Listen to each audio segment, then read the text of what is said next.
And so this is lesson 7.5. Ooh, that's a big marker. Let's try and undo that here. All right, let's try this again. Lesson 7.5. And this lesson is called Systems of Inequalities.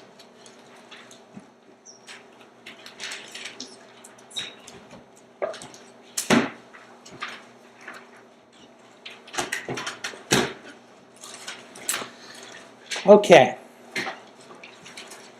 so I'm going to toggle back and forth here between my graphing program and this particular worksheet right here.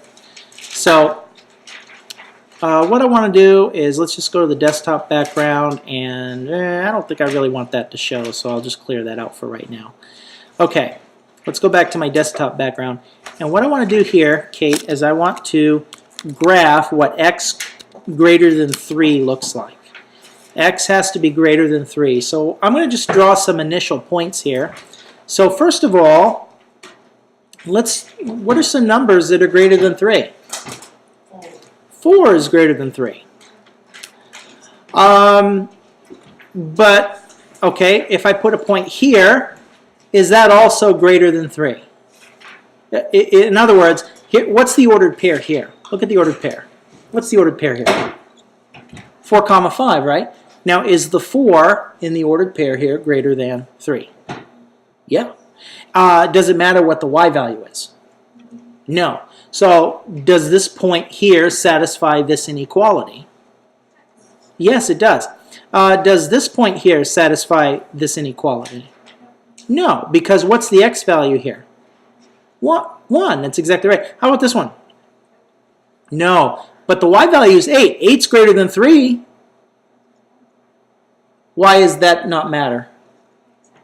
It's the x value that matters, right? So the x value here is what? 1. So do you get the feeling that basically there's some imaginary line or some dashed line that has to go through 3? And anything on which side of that line satisfies the inequality. Anything to the right. That's exactly right. So I'm going to put, well, not there. Let's try this again. Okay, I'm going to put a nice dashed line here, and let's go ahead and make that nice and dashed. Here's my nice dashed line. I don't really like light green, so I'm going to make it magenta. Magenta is the color of the day. Let's do that. And so, Joshua, anything on the right-hand side of this line is a solution, and I want to show that it's a solution by shading. So what I do is I take this right here and I just shade everything on the right-hand side of that line. And so that right there, this shaded area represents the solution to that inequality. Does that make sense? Okay, let's do another one.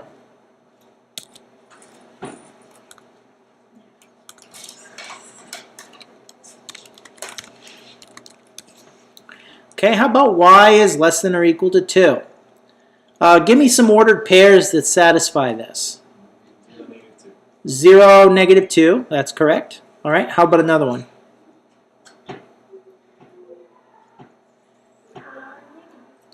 4, negative 4, that's correct. Give me one, for example, let me ask you, Courtney, does this point here satisfy that inequality? This point right here.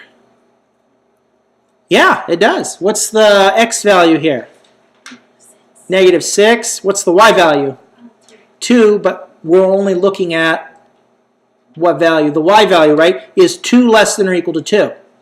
Absolutely. Okay, how about this ordered pair here? No, because, okay, what's the x value? 8, but that doesn't matter, does it? What's the y value here? 3 is 3 less than or equal to 2. Okay, how about right here? Does this ordered pair satisfy this inequality? No. What's the x value? Negative 2. Well, is it negative 2 less than or equal to 2? Again, it's all about the what? The y, not the x. So the y value here is what, Joshua? 3, and 3 is not less than or equal to 3. Does this make sense, what I'm getting at? So what kind of boundary would this have? What kind of boundary would this have? Bolded line. It's a bolded horizontal line going straight across, not dashed, right? Not dashed, so I got to change that. It's solid. And why is it solid? It includes the two. All right, which side do I shade? Above or below? Below. So I go here, here, here, here, and that right there, whoops, there we go. That right there represents the solution. Does that make sense? Okay, so that's what we're doing right now. We're just trying to figure out what solutions look like visually to these inequalities. All right. Not too bad so far. Okay, so let's take the following example. X squared minus y less than or equal to 1 and negative x plus y less than or equal to 1. And I apologize for having to do this. I should have done this before I started recording, but I need to fix my tablet settings here real quick. Okay, there we go. There we go, much better. All right. Now we're back on track. Okay, so I want to be able to graph this system. So first thing I'm going to do here is I'm going to look at this inequality. Now, if this were an equation, what shape would this thing take? If this were it would be a parabola. So this would be the parabola y equals x squared minus 1. If this were an equation, which it's not. It's an inequality, okay? Now, is the graph going to be a solid line or is it going to be a dashed line? Solid. Now, what makes it solid? Because of the or equal to piece. So, Taylor, anytime you see something that's less than or equal to, or greater than or equal to, it is immediately a solid line because the or equal to makes it inclusive. It allows the boundary to be a solution. So now what I do is I graph the parabola as best as I can. So it goes through, let's make some red tick marks here. 1, 2, 3, 4, 5, 6. 1, 2, 3, 4, 5. 1, 2, 3, 4, 5. 1, 2, 3, 4, 5. And now I'm going to put this in blue. So it goes through 1, goes through 1, goes through negative 1. So Abby Cross, it looks something like this, the parabola. So far, so good? All right, well, now the question is which side of this parabola gets shaded, because this is an inequality, not an equality. So what I have to do is I have to pick an ordered pair at random. Now, does everyone see that this parabola basically cuts the whole thing up into two regions? The inside and the outside? So let's just pick a point inside the parabola. You choose for me, which point do you want to choose? Inside the parabola. Something easy. 0, 2 is an easy point. All we're going to do is we're going to check to see if 0, 2 satisfies this inequality. So what we do is we say 0 squared minus 2 is less than or equal to 1. Well, okay, what is 0 squared minus 2? Negative 2. And Joshua, is this inequality true or false? True, which means what section am I going to shade? The inside, because this is true. What if this had been false? Shade the outside. So now I'm going to very lightly shade the inside, and I now know what this part of the solution looks like. It looks like everything in here. And I think I can make that a little bit nicer. Yes, I can. Good. Here we go. If you got the technology, use it. Here we go. Shade everything on the inside. All right. Let's go ahead and graph the next one. I don't know if yellow is going to stand out, so I'm going to use red. All right. What does this look like? Well, this is the line y. Whoa. Let's try that again. We're experiencing some technical difficulties. Okay, so this is the line y equals x plus 1. Okay? All right, y equals x plus 1 looks like this. Up 1 over 1, up 1 over 1, up 1 over 1. So it goes in this way. So there's that line. Now, Katie, let's ignore the parabola for just a second. Let's pretend that the parabola is not there. Okay?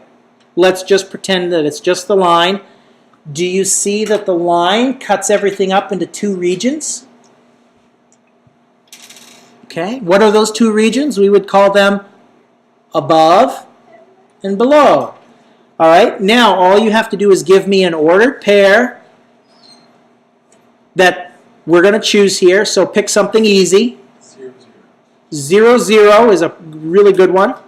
So now we put 0, 0 in here. So negative 0 plus 0 is less than or equal to 1. So 0 is less than or equal to 1. Is this true or is this false? True. Which means, right here, yeah. So which side, above or below, will I shade? Below.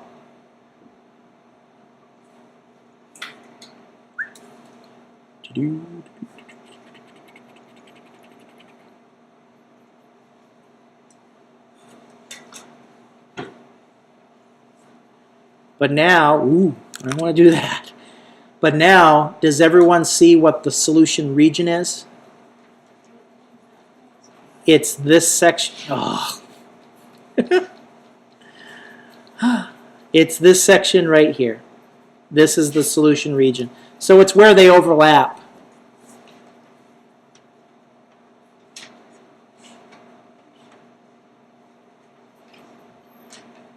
And that's the solution region, where they overlap. Does that make sense?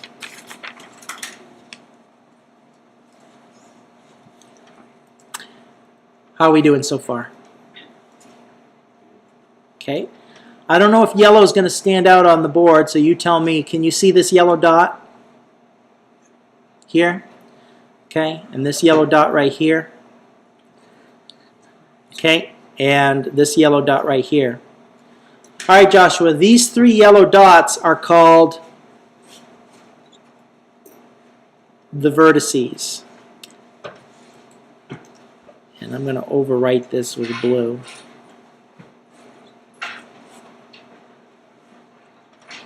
Those are called the vertices. Now in this lesson, it's important to be able to identify what the vertices are. Okay?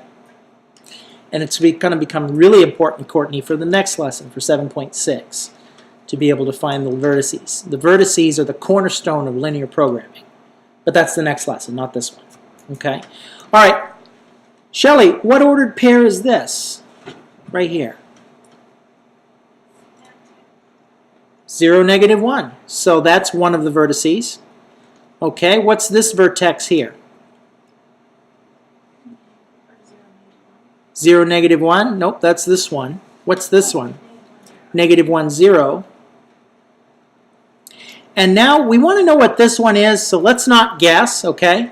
Let's set the two equal to each other. So when does x squared minus 1 equal x plus 1? Well, subtract.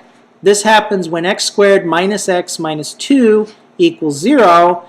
And that happens when x minus 2x plus 1 equals 0. And this equation has two solutions.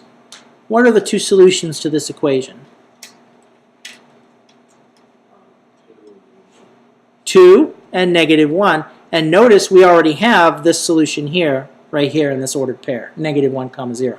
So now let's put 2 into this equation. What's 2 plus 1? So this ordered pair is located where? 2 comma 3. by plugging 2 in here. 2 plus 1 is 3. So this is the ordered pair, 2, 3. And so Joshua, in this lesson, locating the vertices is going to become very important. Okay? Now, what about all these points here on the side? Well, they're not vertices, they're boundary points. Boundary points. And are they inclusive or are they excluded in this situation? Inclusive means they're a part of the solution. Exclusive means they're not part of the solution. In this problem, the boundary points are inclusive because they're actually part of the solution. How do we know that? Well, we just go back to this. This is less than or equal to, less than or equal to. And so the boundary points are included in the solution.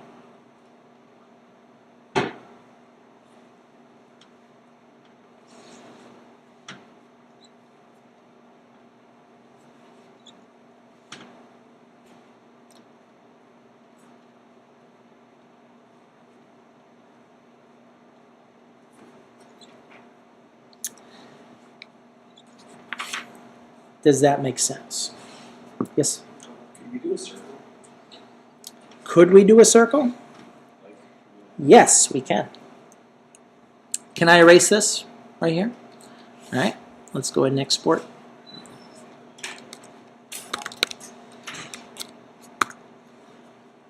And let's do a circle. Okay?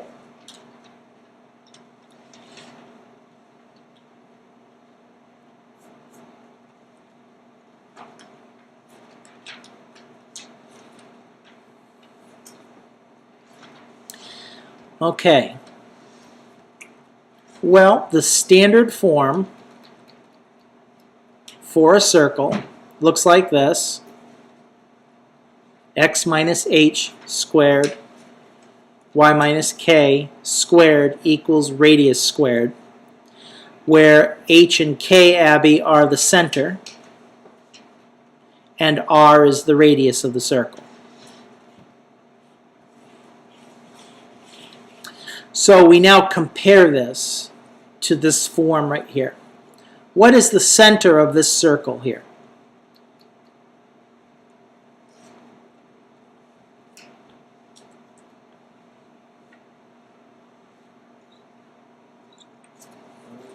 You have to compare it to this. X minus h, this is x plus 1. So what is h? Negative 1. Does that make sense? Okay. Compare y minus k, y minus 2. What's k? 2. All right. Now this here is what? This is r squared. I'm looking for r. 3. Does that make sense? All right. Okay. I think we can graph this out now. And I'm going to use another program to do it. So let's go ahead.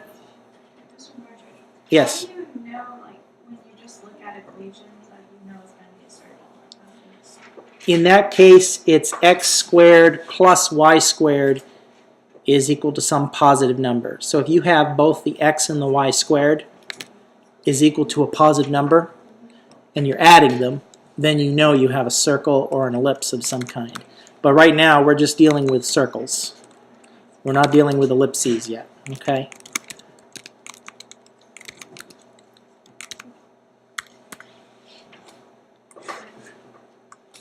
There we go. Now, let's find the center. Where did we say the center was? Negative 1, 2. So I go out, left 1, and then up 2. There's the center, okay? Now, why is it everything shaded on the inside? Yes. Now, don't always go by this. Just pick an ordered pair that's inside the circle. What's a nice, easy ordered pair that's inside this circle? 0, 0 is the easiest one in the world, right? Okay? So we put 0 in here, Courtney. What's 0 plus 1? And what's 1 squared? What's 0 minus 2? Negative 2. What's negative 2 squared? What's 4 plus 1? And it's 5 less than 9. So there's only two regions here, inside the circle and outside the circle, and the one you just chose, 0, 0, worked. Well, what does that mean? It means shade on the inside.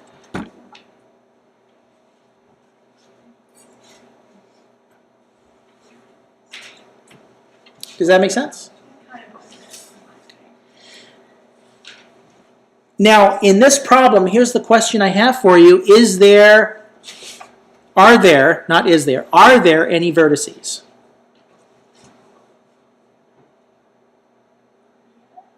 Not yet. There are no vertices because there's no corner points and there's no extreme max and min points, really, in this case, like we had in the parabola, okay? Is there a boundary?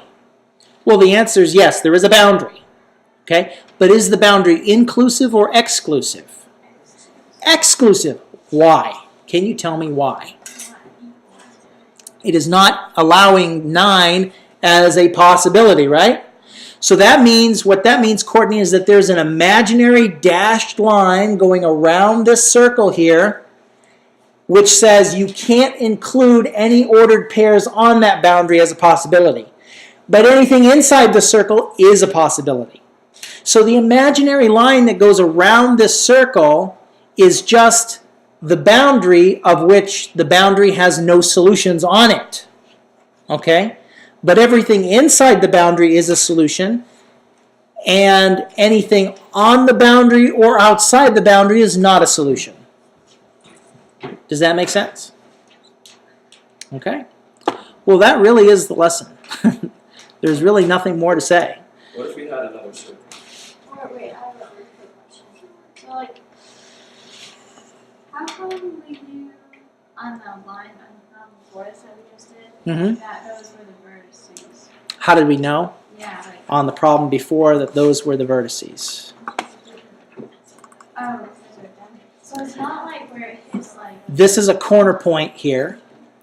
This is a corner point here, and this is some extreme absolute minimum here. Oh, because they, and then they overlap. Yeah. Okay. So you're looking for, but a circle has no extreme absolute minimum. You just go around the whole thing. So it's like not where it hits like the end of either the axis, right? No. It's where you look at, see right here, just look at the board real quick. Look at the green section. You're only concentrating on the green section. When does the green section come to a corner? And when does it come to an absolute min or an absolute max? And those are the vertices.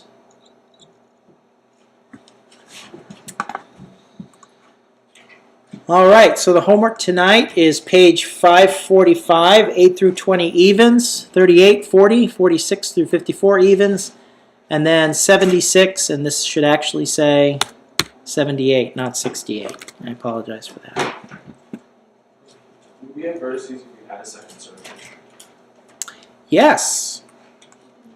You would have vertices if you had it. So the vertices would be where the circles intersect. All right, this has been Pre-Calculus at Bangor Christian Schools 2015. God bless you wherever you are today, and always remember, Walmart spelt backwards is Tramlaw. Praise Father, Son.